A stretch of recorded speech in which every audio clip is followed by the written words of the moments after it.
Hello everyone welcome to प्रोज्ञान classes. तो recently आपण मैंने देखिथिबे 1 एप्रिल पाखरु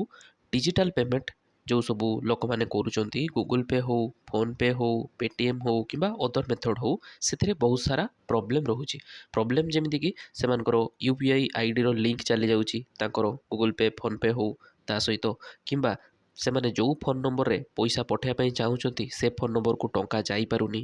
ଅଲଗା କିଛି ପେମେଣ୍ଟ ଯଦି କରିବା ପାଇଁ ଚାହୁଁଛନ୍ତି ପେମେଣ୍ଟ ଫେଲୁଅର୍ ବି ଫେସ୍ କରୁଛନ୍ତି। ତ ଏହିସବୁ ପ୍ରୋବ୍ଲେମ୍ 1 ଏପ୍ରିଲ ଠାରୁ ଷ୍ଟାର୍ଟ ହେଇଯାଇଛି। ତ କ'ଣ ପାଇଁ ଏଇଟା ଷ୍ଟାର୍ଟ ହେଇଛି ଆଉ କିଭଳି ଭାବରେ ମୋବାଇଲ ନମ୍ବର ଅପଡ଼େଟ୍ ଏକା କରାଯିବ କ'ଣ ନ୍ୟୁଜ୍ ରହୁଛି ଚାଲନ୍ତୁ ଡିଟେଲରେ ଜାଣିବା। ଏ ଗୋଟେ ଜାଗାରେ ସବୁ କ୍ଲିଅର୍ ହେଇଯିବେ ଆପଣ କ'ଣ ରହୁଛି ପ୍ରୋବ୍ଲେମ୍। ତ ଫାଷ୍ଟ ଯଦି ଦେଖିବା ଏମିତି କ'ଣ ହେଉଛି ଏପ୍ରିଲ ମାସ 1 ତାରିଖ ପାଖରୁ ହେଉଛି କ'ଣ ପାଇଁ ନା national payment corporation of India that is NPCI ସେ ଗୋଟେ ନୂଆ ରେଗୁଲେସନ୍ ଆଣିଛନ୍ତି ଯାହାକି 2025 ମସିହା ଏପ୍ରିଲ 1 ଠାରୁ ମାନେ ଗତକାଲିଠୁ ଲାଗୁ ହେଇଯାଇଛି। ଯେଉଁଥିରେ କି କ'ଣ କୁହାଯାଉଛି ନା ୟୁନିଫାଏଡ୍ ପେମେଣ୍ଟ ଇଣ୍ଟରଫେସ୍ ମାନେ ଯେଉଁ ୟୁପିଆଇ ଆଇଡି ୟୁଜ୍ କରିକି ଆପଣମାନେ ସବୁ ପେମେଣ୍ଟ କରୁଛନ୍ତି ସେଇଥିରେ ବହୁତ ବଡ଼ ଅପଡ଼େଟ୍ ଗୋଟେ ଆସିଛି। କ'ଣ ପାଇଁ ଆସିଛି ନା ଏଇ ଯେଉଁ ୟୁନିଫାଏଡ୍ ପେମେଣ୍ଟ ଇଣ୍ଟରଫେସ୍ର ଯେତିକି ସବୁ ରହୁଛି ସିକ୍ୟୁରିଟି ଫିଚର୍ ହେଉ ତାକୁ କେମିତି ତା'ର ଏଫିସିଏନ୍ସକୁ ଅଧିକା ଏନହାନ୍ସ କରାଯିବ ସେଥିପାଇଁ ଏଇ ଜିନିଷଟାକୁ ଅଣାଯାଇଛି। ଓକେ, ତ ମେନଲି ଆପଣମାନଙ୍କ ବୁଝିବାର ଯଦି ଆମେ ଦେଖିବା ଏଠି କ'ଣ ଫ୍ୟାକ୍ଟ ରହୁଛି ନା ଯେତିକି ସବୁ ମୋବାଇଲ ନମ୍ବର ଆଗରୁ ଥିଲା ଆମର ଲିଙ୍କ ହେଇକି ୟୁପିଆଇ ଆଇଡି ସହିତ ସେଇଥିରେ ହିଁ ଆସିଛି ଚେଞ୍ଜେସ୍ ଆଉ ସେଇଥିପାଇଁ ଲୋକମାନଙ୍କର ପ୍ରୋବ୍ଲେମ୍ ହେଉଛି। ଓକେ, ତ ପ୍ରୋବ୍ଲେମ୍ କ'ଣ ହେଉଛି ନା ଆଗରୁ ଏମିତି ଥିଲା ଯଦି ଆପଣ ଗୋଟେ ଫୋନ୍ ନମ୍ବରକୁ ୟୁଜ୍ କରୁନାହାନ୍ତି ବହୁତ ଦିନ ହେଲା ୟୁଜ୍ କରୁନାହାନ୍ତି 6 ମାସ 7 ମାସ ତାପରେ ବି ସେଇ ଫୋନ୍ ନମ୍ବର ଥ୍ରୋରୁ ଯଦି ଆପଣ କିଛି ୟୁପିଆଇ ଆଇଡି କ୍ରିଏଟ୍ କରିଛନ୍ତି ତାହେଲେ ଆପଣ ପେମେଣ୍ଟ କରିପାରୁଥିଲେ। ବାକି ଏପ୍ରିଲ 1 ଠାରୁ NPCI ସେଇଥିରେ ବେନ୍ ଲଗାଇ ଦେଇଛନ୍ତି। ଯଦି ଆପଣ ଗୋଟେ ନମ୍ବରଟା ବହୁତ ଦିନ ଆଗରୁ ଆକ୍ଟିଭ୍ ଥିଲା ଏବେ ଆକ୍ଟିଭ୍ ନାହିଁ ଓକେ, ତ ଦେନେ ସେ ନମ୍ବରରେ ଯଦି ଆପଣଙ୍କର ୟୁପିଆଇ ଆଇଡି ଅଛି ସେ ଆଇଡି ବ୍ଲକ୍ ହେଇଯିବ କିମ୍ବା ସେ ଆଇଡିରେ ପେମେଣ୍ଟ ହିଁ ହେବନି କିମ୍ବା ସେ ଆଇଡିକୁ କେହି ଟଙ୍କା ପଠାଇ ପାରିବେ ନାହିଁ। ବୁଝିପାରିଲେ କ'ଣ ପାଇଁ ପ୍ରୋବ୍ଲେମଟା ହେଲା? ଓକେ, ତ ଆପଣଙ୍କ ମାନଙ୍କ ମନରେ ଏବେ କ୍ୱେଶ୍ଚନ୍ ଆସିବ ଯେ କ'ଣ ପାଇଁ ୟୁପିଆଇ ବା ଆମର ଯେଉଁ NPCI ଅଛନ୍ତି ସେ ୟୁପିଆଇରେ ଏତେ ବଡ଼ ଅପଡ଼େଟ୍ କ'ଣ ପାଇଁ ଆଣିଲେ? ତ ଅନଲାଇନ୍ ଫ୍ରଡ଼ିଂ ସିଷ୍ଟମଟା ବହୁତ ଡେଭଲପ୍ ହେଇଯାଇଛି ଇଣ୍ଡିଆରେ। ଓକେ, ତ ସେଥିପାଇଁ ଏଇଟା ଆଣା ହେଇଛି। ଯଦି ଇନ୍ଆକ୍ଟିଭ୍ ନମ୍ବର ଅଛି ସେଇଟା ଆଉ କାହାକୁ ଏଲୋକେଟ୍ ହେଇଯାଉଛି। ଓକେ, ସେମାନେ ଯଦି ଫ୍ରଡ଼୍ କରିଦେଉଛନ୍ତି ବାକି ରେଜିଷ୍ଟର ଆଉ କାହା ନାଁରେ ଅଛି ତ ବହୁତ ସାରା ପ୍ରୋବ୍ଲେମ୍ ଥାଏ, ସେମାନେ ଫସିଯାଆନ୍ତି। ତ ଏଟାକୁ ଟ୍ୟାକଲ୍ କରିବା ପାଇଁ ସିଷ୍ଟମ୍ ହେଲା ଯଦି ଆକ୍ଟିଭ୍ ନମ୍ବର ଅଛି ତାହେଲେ ସେଇ ନମ୍ବରରେ ହିଁ ପେମେଣ୍ଟ ହେବ। ଇନ୍ଆକ୍ଟିଭ୍ ନମ୍ବରରେ କୌଣସି ବି ପେମେଣ୍ଟ ହେବନି ୟୁପିଆଇ ଥ୍ରୋରେ। ଓକେ, ତ ଏସବୁ ତ ଆପଣମାନେ ବୁଝିଲେ ଏବଂ ମୋବାଇଲ ନମ୍ବର କଥାକୁ ଆଉ ଟିକେ ଯଦି ଡିଟେଲରେ ଜାଣିବା ପାଇଁ ଚାହୁଁଛନ୍ତି ତାହେଲେ ଆପଣମାନଙ୍କୁ ଟେଲିକମ୍ ସର୍ଭିସର ଗୋଟେ ପଏଣ୍ଟକୁ ମନେ ରଖିବାକୁ ପଡ଼ିବ ବା ଟର୍ମକୁ ଜାଣିବାକୁ ହେବ ଯେ ଚର୍ନ କଷ୍ଟମର କ'ଣ। ଓକେ, ତ ଆପଣମାନେ ଜାଣିଛନ୍ତି ଆମ ଇଣ୍ଡିଆରେ ବହୁତ ସାରା ଟେଲିକମ୍ ସର୍ଭିସ୍ ପ୍ରୋଭାଇଡ଼ର ଅଛନ୍ତି ଯେମିତି Airtel, Jio, Vodafone idea, BSNL ଏମାନେ 4 ଜଣ ହିଁ ମେଜର ଅଛନ୍ତି। ତ ଏଇମାନେ କ'ଣ କରନ୍ତି ନା ଆପଣଙ୍କୁ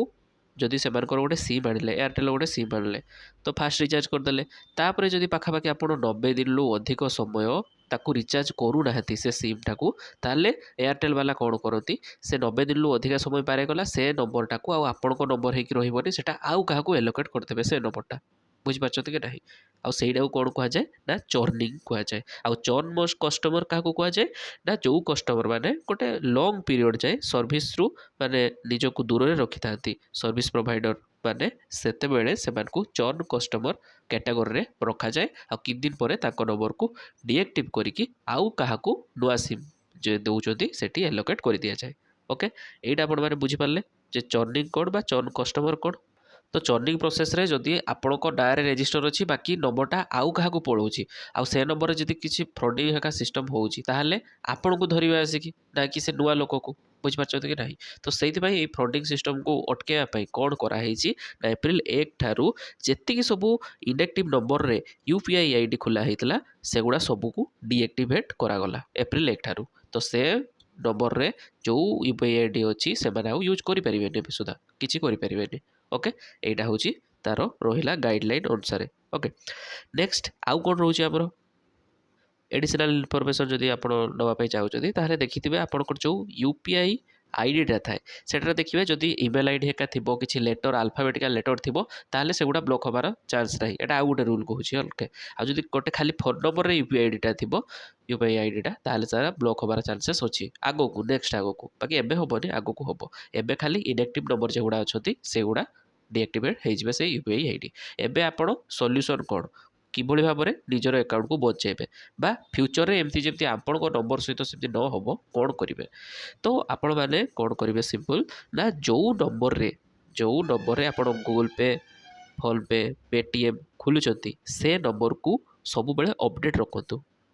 ମାନେ ୟୁପିଆଇ ଆଇଡି ସହିତ ଯେଉଁ ନମ୍ବର ଆପଣଙ୍କର ଲିଙ୍କ୍ ଅଛି ଆଉ ବ୍ୟାଙ୍କ ଆକାଉଣ୍ଟ ବି ତା ସହିତ ଲିଙ୍କ୍ ଅଛି ଯେଉଁ ଫୋନ୍ ନମ୍ବର ତାକୁ 90 ଦିନରୁ ଅଧିକ ସମୟ ଅନ୍ ରିଚାର୍ଜ କରିକି ରଖନ୍ତୁନି 90 दिन मध्य जमी थरे ना थरे रिचार्ज करदेवे नंबरटा देले आपण कौन भी प्रोब्लेम सम्मुखीन हेबेनी आपणकर सबुदिन जमी यूपीआई पेमेंट कर आराम से पेमेंट करेंगे ओके ता सहित आउ कौन करेंगे ना मोबाइल नंबर को आपण फ्रिक्वेंटली अपडेट करुवे निजर बैंक रेकर्ड सहित जदि बैंक रेकर्ड सहित अपडेट रखुना भी प्रोब्लेम हबार चांसेस अच्छी माने कहवाक गले गोटे सेम मोबाइल नंबर आप मोबाइल पड़ी थो आउ तापरे गूगल पे जदि सेटा कि फोन पे लिंक थी आ सेम मोबाइल नंबर जदि बैंक अकाउंट रे भी लिंक थी ताहले आपणकर केबे भी किछि भी माने असुविधार सम्मुखीन आपण हेबेनी आ जो माने अलग अलग रखिछंती ताकू गोटे कर दियंतु जदि बैंक रे जाके चेंज करार अछि रिक्वेस्ट देई कि एप्लिकेशन देई कि किबा आपण माने ऑनलाइन भी आजकल तो चेंज हो पारछि से भली भाबरे भी आपण चेंज करि परिबे चाहिए तो ये थिला हमर मेजर न्यूज जदि आम मोटामोटी बाटे कहवाक जावा तो कौन थी आमर थीम ना आपण जो नंबर रे निजर यूपीआई आईडी को लिंक करछंती सेही नंबर को आपन को एक्टिव करके रखिबाक होबो आ जदि एबे भी एक्टिव नाही ताले रिचार्ज कर दियंतु सी इनएक्टिव रो एक्टिव हो जिवो एवं पुणी जेमती यूपीआई आईडी यूज करुथले सेमती आपण यूज करि परिबे ओके एवं यह बाद आपण जदि अलगा किसी प्रॉब्लम फेस करूछंती आपनकर यूपीआई पेमेंट सिस्टम रे ताहाले कमेंट माध्यम रे जणांतु एवं जो लोक मैंने यही पेमेंट फेलुअर माने केबे भी शिकार है ना काली पाखु माने एप्रिल 1 पाखु आपंकर पेमेंट फेल है ना आपण भी गोटे प्रिकसनारी मेजर पाई कौन करूँ ना निजर यूपीआई आईडी को देखु चेक करूँ फोन नंबर कौ फोन नंबर सहित सेटा लिंक अच्छी एवं सही मोबाइल नंबर एबे एक्टिव रोची ना इनएक्टिव रोची लास्ट टाइम केबे रिचार्ज करथिले मे भी आपण 60 दिन पूर्व रिचार्ज करथिबे एवं एबे आपणकर पेमेंट फेल हो नाही आपण निश्चित रोचती बाकी 90 दिन जदि पारे गला ताहले इनएक्टिव हो यूपीआई आईडी पुणी आप असुविधा पड़े आप जाणी भी नथिबे आपको जो टंका पठाउथिबे गूगल पे रे कि फोन पे रे बाकी आपन पाखु टंका ही आसुनथिबो कोन पई ना आपनकर यूपीआई आईडी डीएक्टिवेट हो जाइथिबो ओके तो सेति सबू लोक एबे कौन करवा दरकार निजर आईडी को चेक करूँ मोबाइल नंबर को चेक करूँ जदि इनएक्टिव अच्छी ताको एक्टिव करूँ आउ सही सेम नंबर को बैंक अकाउंट सहित लिंक करूँ ओके तो ये थिला हमर आज क्लास एवं क्लास टी एंड करिया पूर्व आपण मानक पई गोटे क्वेश्चन जे रिसेंटली आपण माने सुनिथिबे जे गोटे जुडिशियल ट्रांसफर रो प्रोसेस कंडक्ट करा हितला जो थरे कि दिल्ली रो जो जज थिले यशवंत वर्मा ताकू इलाहाबाद हाईकोर्ट को ट्रांसफर करा हितला तो आपण मानक पई गोटे क्वेश्चन कोन रहउची ना who initiate the procedures of judicial transfer in India तो भारत रे जो जुडिशियल ट्रांसफर रो प्रोसेस अछि ताकू इनिशिएट किए करंती option A prime minister B law ministry C chief justice of India D vice president जोटा आपको ठीक लगुच कमेंट माध्यम जन देवे एवं क्लास टी भल लगे बहुत लोगों सहित शेयर करूँ जो मैंने डरिकी अच्छा यूपीआई आईडी ताकर जो फेल हो जाइए पेमेंट सिस्टमटा से जो मैंने भयभीत अच्छा से ये करूँ टेंशन नबार कौन ना जस्ट अपडेट कर दिंतु मोबाइल नंबर सबकि ठीक हो।